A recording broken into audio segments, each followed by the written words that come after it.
আড্ডা হয়ে গেল। কয় আড্ডা? মনে রাখবি, একটা আপেল কি হলো, দুটা ফাঁক হয়ে গেল। এবার কিন্তু বাবারে ইমাম হাসানকে জিজ্ঞেস করা হয়, ইমাম হাসান তুমি কি কিছু বুঝতে পারলা? ইমাম হুসেন তুমি কি কিছু বুঝতে পারলা? বলছে আমরা একটা জিনিস বুঝতে পারলাম না না গো, যেন সেবটা যেন দু আড্ডা হয়ে তুই জায়গায় পড়ে গেল। বলে না না আর মানে মতলব কি, দুইটা আপেল যেন দু আধা করে পড়ে গেল, আমি যেন বুঝতে পারলাম না। ও আমার নাতিজান ইমাম হাসান আর ইমাম হুসেন শুনো, এই জন্য দু আড্ডা হলো, জানো তোমরা দু ভাই সমান হয়ে গেলেন। জোরে বলো, আর একটু জোরে আমার সঙ্গে সঙ্গে বলো, লা ইলাহা ইল্লাল্লাহু লা ইলাহা লা ইলাহা ইল্লাল্লাহু। আরে জোরে জোরে পড় না রে, কালমা পড়ি তো মেলে নাকি ভাবি। হক লা ইলাহা ইল্লাল্লাহু মুহাম্মাদুর রাসূলুল্লাহ। আজকে কি করি, যাকে যেনারা মাকে মোহব্বত করে আর যেনারা মাকে ভালোবাসে, যে কোনো জিনিস বাজার থেকে নিয়ে আসে মাকে সর্বপ্রথমে দেয়, কিন্তু ইসলাম আজকে সর্বপ্রথমে যদি একটা কিছু দেওয়া হয়, কাকে দেওয়া হয়? সর্বপ্রথমে দেওয়া যায় স্ত্রীকে। ঠিক কিনা বল? আমার আল্লাহ বলে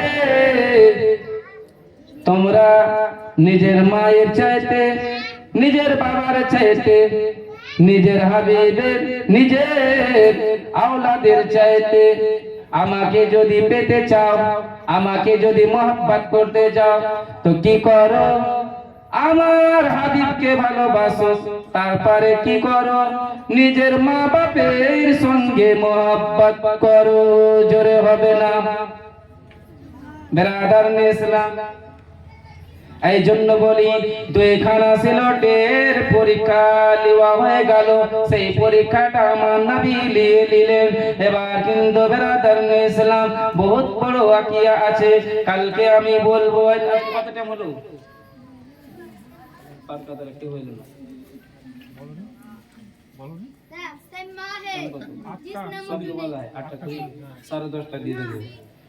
এবার কিন্তু বেরাদার ইসলাম মজ্জার সামনে গেলাম, দুইটা আপেল যেন দুই ভাগ হয়ে গেল।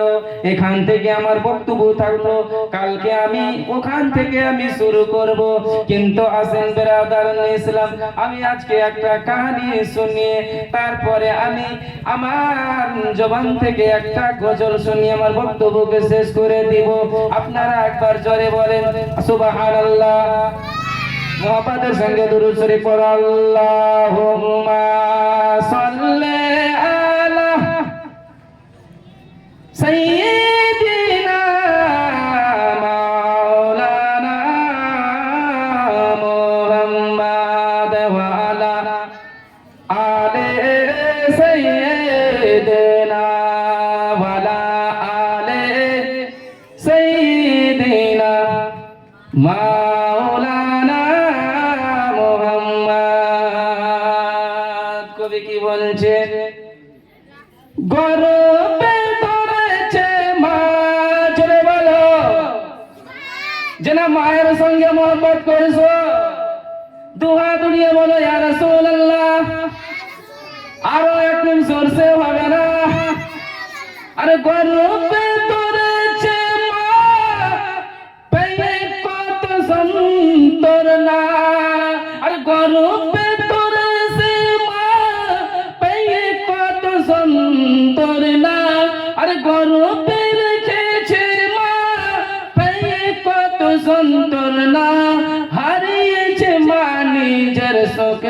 বয় রে দুনিয়া, তবু কেন মায়ের চোখে জল রে দুনিয়া, তবু কেন মায়ের চোখে জল।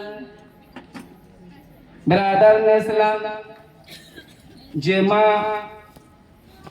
নিজের গর্ভে রেখেছে আর গর্ভে রাখার পরে কত কষ্ট যন্ত্রণাকে সহ্য করে মানুষ করেছে, ঠিক কিনা রাদার?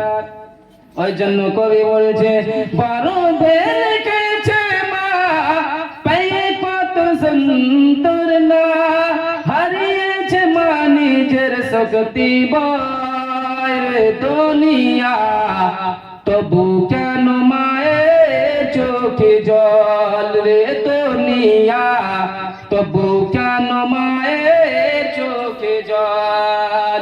আর কে পাকর মায়ের শিবা, যারা মায়ের সঙ্গে মহব্বত করছেন জোরে বলো, আর একটু জোরে দোয়া উঠিয়ে রে দুনিয়া, তবু কেন মায়ের চোখে জল। গর্ভে ধরেছে মা আর গর্ভে রেখেছে মা পায়ে কত যন্ত্রণা রে দুনিয়া, তবু কেন মায়ের চোখে জল।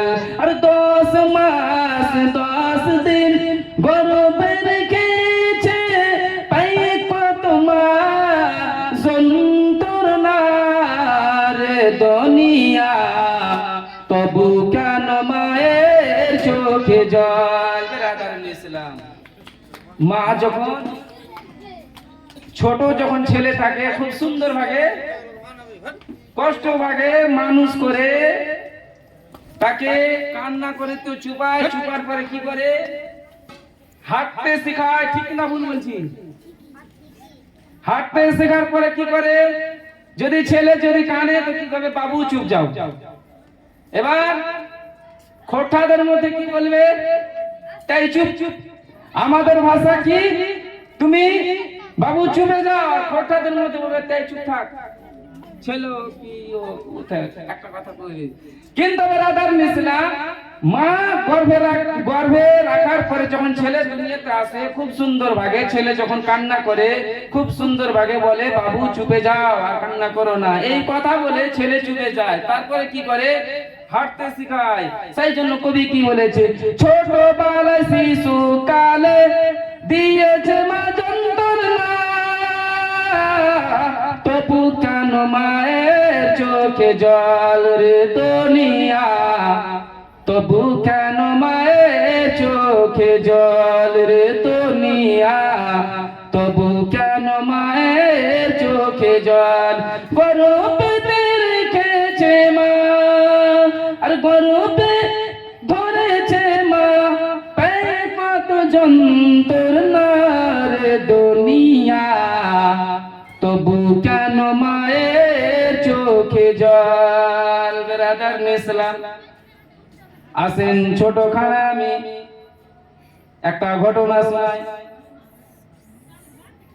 এই ঘটনা থেকে একটা জিনিস বোঝা যাবে, যদি শুনতে তোমরা যদি চাচ্ছ তো 2 হাত উঠিয়ে বলো ইয়া রাসূলুল্লাহ, আর একটু জোরে। আসেন ব্রাদার ইসলাম, আমি তো জালসার জীবনের মধ্যে ঘটনা শুনাই না, কিন্তু আজকে শুনেতে চাচ্ছি কিছু, এর কোন মাসালা আছে এই জন্য। একজন ব্রাদার ইসলাম, একজন ব্যক্তি তার স্ত্রীকে জিজ্ঞেস করে যে মসজিদের মধ্যে আমি নামাজ পড়ার জন্য গেছি, আর নামাজ পড়ার যে জায়গায় যাব ওই জায়গায় যেন উজু করার পরে আমি নিজের মুখটাকে আমি মুছবো, তো আমার গামছা এর কোন লাগছে যে মুখখানা যখন মুছি মুখখানা যেন খর খর করে। তো বলে স্ত্রী একটা কথা শুনো। বলে কি বলো? বলছে আমি একটাই কথা বলতে চাই। বলে কি কথাটা? বলছে এটাই কথা বলতে চাই, তোমার কাছে আমি গামছা কিনার টাকা চাচ্ছি। কি বলছে? গামছা কিনার টাকা চাচ্ছি। এবার কিন্তু যারা বুঝে তারা দিয়ে দেয়।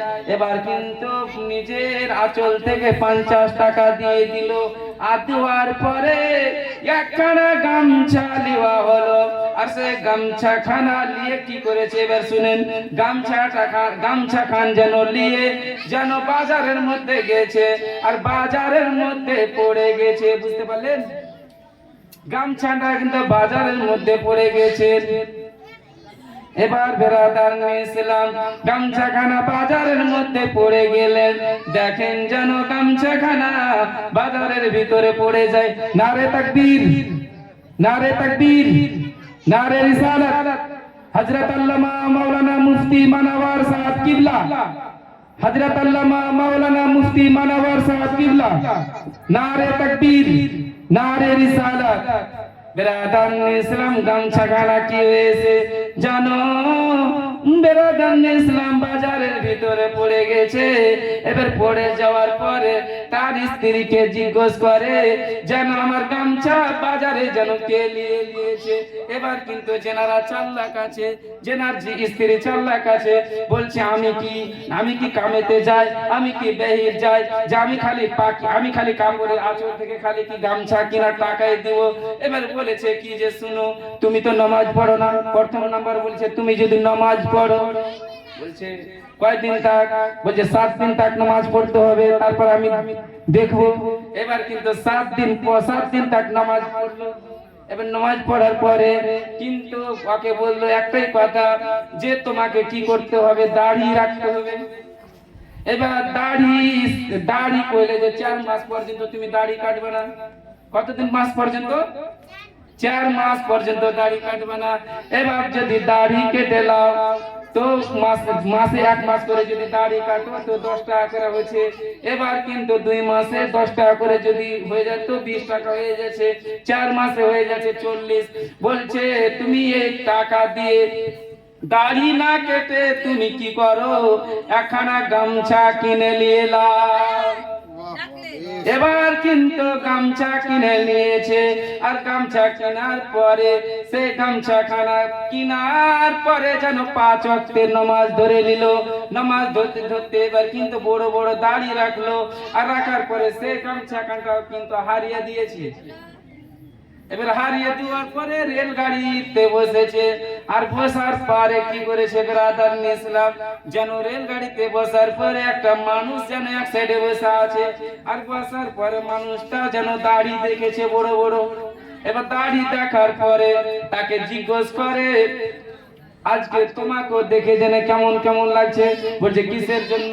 বলছে বলছে কি যে আমার তো গামছা হারালছে, তোমার কি লুঙ্গি হারালছে? এবার কিন্তু বেরাদার ইসলাম সেই মানুষটা কিন্তু বলে কিসের জন্য? বলছে আমি যখন নামাজ পড়ছিলাম না কিন্তু আমি কিছু বুঝতে পারছিলাম না। আমি যখন দাড়ি রাখছিলাম না কিন্তু বুঝতে পারছিলাম না। কিন্তু আমার স্ত্রী একটাই শিক্ষা দিল, এই শিক্ষাটা দিল যে তুমি নামাজের সঙ্গে সঙ্গে তুমি দাড়িও রাখো। জোরে হবে না? বেরাদার ইসলাম